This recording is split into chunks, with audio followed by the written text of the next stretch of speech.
Olá, queridos pais do Senhor Jesus Cristo. Eu estou nesse vídeo hoje para responder a Patrícia Monteiro. Ela pergunta sobre o corte de cabelo, maquiagem, beber bebida alcoólica, sexo antes do casamento, se isso é uma interpretação errada das igrejas ou se isso realmente é pecado e interfere no nosso relacionamento com Deus. Então eu vou responder aqui de uma forma coerente, entendendo que tem coisas que são culturas, outras são doutrinas bíblicas, verdades inegociáveis, e outras são bom senso. Então, respondendo sobre o corte de cabelo. Paulo vai falar para a igreja de Coríntios, né? Em 1 Coríntios capítulo 11. Capítulo 1, a partir do versículo 11. Nós precisamos entender que Paulo estava escrevendo para uma igreja problemática, principalmente no campo moral, por influência da cidade de Corintos. A cidade de Corintos era uma cidade que tinha um porto muito importante da época e existia ali no porto várias prostitutas. E essas prostitutas, elas eram identificadas pelo seu corte de cabelo. Também existia em Coríntios vários templos de deusas pagãs, né? Que elas tinham, esse templo era sacerdotisas, inclusive tinha templo que tinha mais de 1000 sacerdotisas, e essas sacerdotisas elas eram reconhecidas também pelo um corte de cabelo, um tipo de corte de cabelo. E outros templos pagãos que também a mulher tinha um corte de cabelo que identificava se ela era uma prostituta do porto, se ela era uma prostituta cultual, né, uma sacerdotisa desses templos, ou se ela fazia parte de outros templos pagãos. Então, era o corte de cabelo que identificava essas mulheres. Essas mulheres, quando elas se convertiam, o cabelo dela não crescia de uma hora para outra. Então, Paulo recomenda o véu. Paulo literalmente vai dizer que o véu está no lugar do seu cabelo. Por que o véu? Quando a mulher colocava o véu, ninguém sabia o corte de cabelo que ela tinha. Se ela estava com um corte de cabelo que identificava se ela era uma sacerdotisa ou se ela era uma prostituta do porto. Então o véu tampava e ela era respeitada. Porque uma deusa, uma sacerdotisa desses templos pagãos, ela poderia ser, um homem poderia pegar ela em qualquer lugar, em qualquer situação e ter relação sexual com ela, deixando claro que é um culto a essas deusas e elas cometiam esses atos. Então, se o cabelo dela estava escondido, ela era respeitada porque ninguém conhecia ela de algum templo, de alguma religião ou de ser prostituta. Então, isso é cultura. Para os nossos dias, não existe essa cultura. Então, não tem problema nenhum a mulher cortar o cabelo. A questão da maquiagem e roupas, aí já entra o bom senso, né?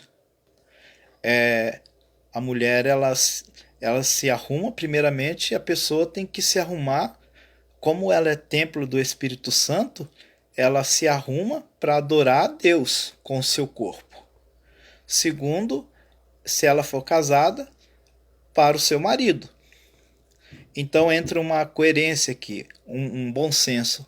Em que sentido? Um equilíbrio. Primeiro, ela está se vestindo para ser o templo do Espírito Santo ou ela está se vestindo para chamar a atenção de outras pessoas? Isso é lascívia, aí é pecado.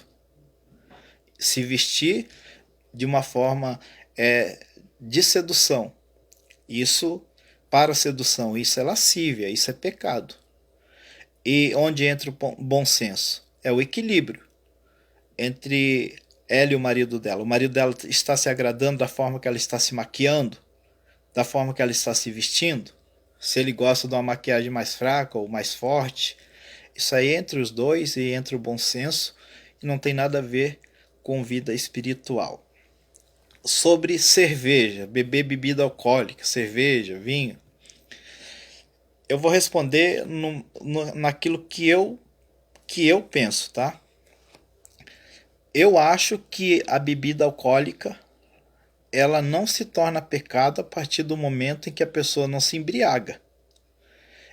Então, no meu ver, eu não bebo, eu não bebo nenhum tipo de bebida alcoólica. Muito raro, não bebo. Eu não nasci para beber cerveja e nem outras bebidas alcoólicas. Eu tenho até repugnação nessas coisas. Então, tem pessoas que bebem. Eu conheço pastores, pessoas líderes espirituais que bebem discretamente para não escandalizar outras pessoas e também numa porção pequena que não se embriaga, que não sai da razão. Então eu acho, como muitos líderes religiosos também pensam assim, muitos teólogos também defendem essa ideia, até porque na época de Jesus existia uma cerveja que vinha de outra nação, né? Eles bebiam, fazia parte da bebida do dia a dia deles, dos judeus, dos helenistas, dos gregos, do povo ali de tudo. Vinha do Egito essa cerveja. Dá uma googada aí que você vai procurar, vai achar o nome dessa cerveja, e era uma bebida bem popular e muito consumida entre todas as religiões, não só uma parte da sociedade. Então, no meu ver, eu acho que só que se uma pessoa tem problema com alcoolismo, não beba. Fuja de quem bebe, esteja longe das festas que tem bebida alcoólica, porque daí se torna um problema para você. O problema do alcoolismo é um problema muito sério, que mata pessoas. Quantas pessoas perderam a vida por pessoas embriagadas e famílias que se destruíram por causa de vícios de álcool. Então, se você teve esse problema uma vez, fuja, não beba. E eu estou falando aqui que para pessoas que nunca teve problema e não tem problema com embriaguez, com bebidas, com vícios, né, de alcoolismo. Sobre o sexo antes do casamento. É pecado. Por que é pecado? Deus fez o homem e a mulher não para ter relações com várias pessoas. O projeto de Deus para a família é um homem e uma mulher. Deus nunca foi a favor da poligamia. Então, a mulher, o homem, né, e a mulher, eles se atraem um pelo outro quando jovem e namora, e o projeto de Deus é que eles tenham uma vida conjugal. Essa vida é uma aliança eterna, até que a morte os separe. Mas se tornou muito... hoje o relativismo, né, principalmente no meio da juventude, ou aquele problema de ficar, não tem mais compromisso com namoro, fica com um, fica com outro, namora com um período de tempo, namora com outro, e vai passando o tempo, e essa vida de ir ficando, acaba ficando sozinho às vezes. E quando consegue um casamento é prazo muito curto. Qual é o problema do sexo se não for para uma vida conjugal definitiva? A ciência comprova que quando o homem tem uma relação sexual com a mulher, partes do corpo do homem passa para a mulher e parte do corpo da mulher passa para o homem. Isso é científico. Não é bíblico, é científico. Então, um moço pode ter uma relação sexual com a moça hoje, e daqui 10 anos ele ter um filho ou uma filha com uma outra mulher, e essa filha ou esse filho ter as características dessa moça que ele teve uma relação hoje. Por quê? Porque parte dele passou para ela e parte dela passou para ele. E assim a moça também. Ela pode ter um filho daqui 10 anos com outro homem, com outro rapaz, e o filho ou a filha dela nascer com as características desse rapaz, né, que ela teve sexo nesse período. E quando se tem sexo com várias pessoas, você imagina quantas composições de pessoas diferentes está passando de um para o outro. E isso se torna um problema sério, biologicamente falando. Por muitos problemas de criança que nasce com problema de saúde, problema genético, é por causa disso, dessa mistura sanguínea, dessa mistura corporal mesmo, de hormônios e de tantas coisas que passa de um para o outro. Então, além de ter um problema sério na sua saúde, na sua vida biológica, existe um problema que é pecado. Porque Deus não aceita, Deus não gosta, não faz parte do desejo de Deus que um homem esteja relação com outras mulheres e outras mulheres, uma mulher com outros homens. Deus, ele constituiu o casamento que a mulher sai da casa dos seus pais e se une ao seu marido e se torna uma só carne. É por isso que Deus vai falar que o homem e a mulher se tornam uma só carne. A ciência comprova isso, mas Deus já falou isso lá no Gênesis. Essa uma só carne é através do sexo, da relação sexual. Porque Deus já sabia dessa transmissão de um para o outro. Então, o sexo é para ser primariamente na vontade de Deus entre um casal só. E ali se constrói a família. Então, o sexo antes do casamento é pecado. Muitos dizem que é fornicação. Mas a palavra fornicação, ela quer dizer fornix, do latim. Mas ela é uma tradução da palavra perneia, do grego, que quer dizer prostituição. Essa prostituição, ela pode ser tanto espiritual, como pessoas que têm vários deuses, né? E também prostituição carnal, a partir de sexo com várias pessoas. Então a fornicação não está relacionada só ao sexo antes do casamento, e não, está relacionada a todo tipo de sexo ilícito. Perneia é prostituição. Então a tradução dessa palavra, fornix, que para nós é fornicação, é a tradução da palavra perneia, que é prostituição. Isso atrapalha o nosso relacionamento com Deus? Como que nós vamos explicar isso?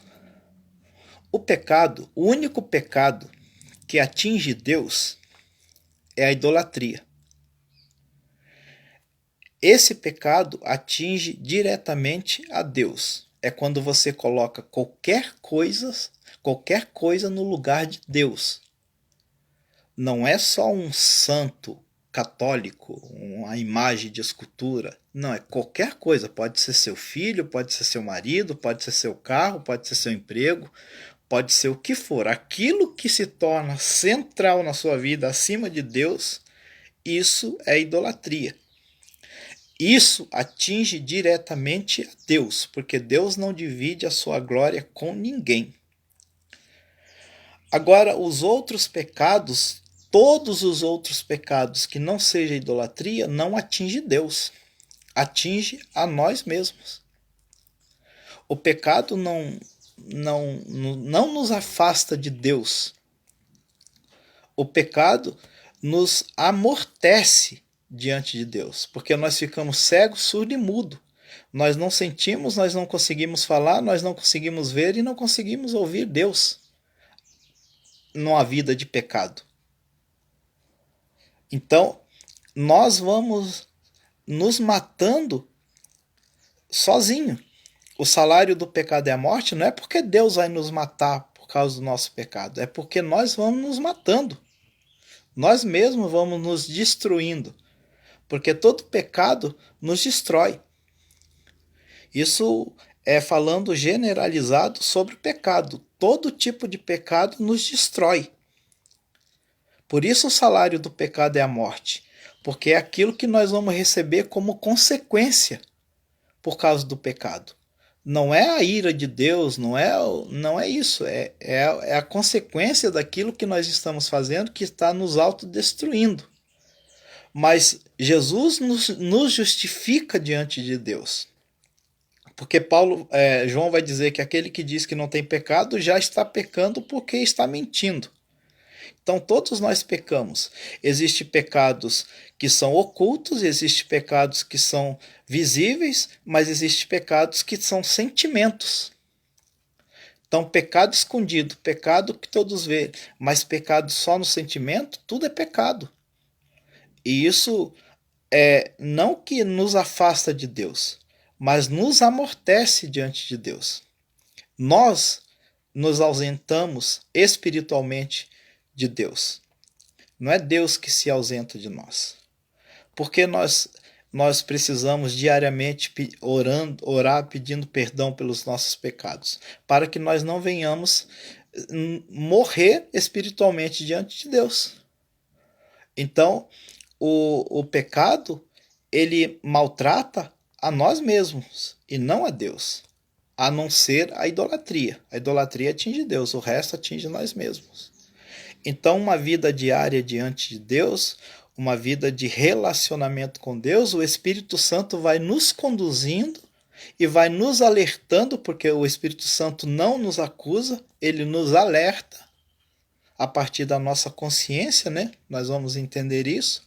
Ele nos alerta a partir da nossa consciência e todos nós sabemos aquilo que é certo, aquilo que é errado, aonde está o nosso limite, aonde nós ultrapassamos os nossos limites. Mas o meu conselho para você, agora para todos vocês que estão ouvindo esse vídeo, se você está numa igreja que proíbe tal coisa e você acha que essa tal coisa não tem problema e você insiste em ficar fazendo, você está desobedecendo a sua liderança. Então, meu conselho para você é o quê? Vai para outra igreja onde isso não tem problema. Mudar de igreja não é pecado. Pecado é você se afastar de Deus. Isso é pecado. Então, enquanto você estiver numa igreja, sempre procure a orientação do seu líder, do seu pastor. Porque o seu pastor ele vai te conduzir a partir da doutrina daquela igreja, do estatuto daquela igreja, e cabe você a aceitar ou não, você querer ou não. Mas uma vez que você está aceitando, você está ali dentro, você está debaixo desse jugo, desses ensinamentos. Então, se essa igreja está te fazendo mal por obrigar você a fazer uma coisa que você não queria fazer, ou está te deixando de uma forma triste, alguma coisa, procure uma outra igreja que vai suprir. Eu não estou falando para você ser liberal e para qualquer tipo de igreja que pode fazer o que quiser. Não, eu estou falando em casos de coisas que você faz que te machuca, por ter que obedecer aquela regra que está te machucando. Então sai dali e vai para outra igreja.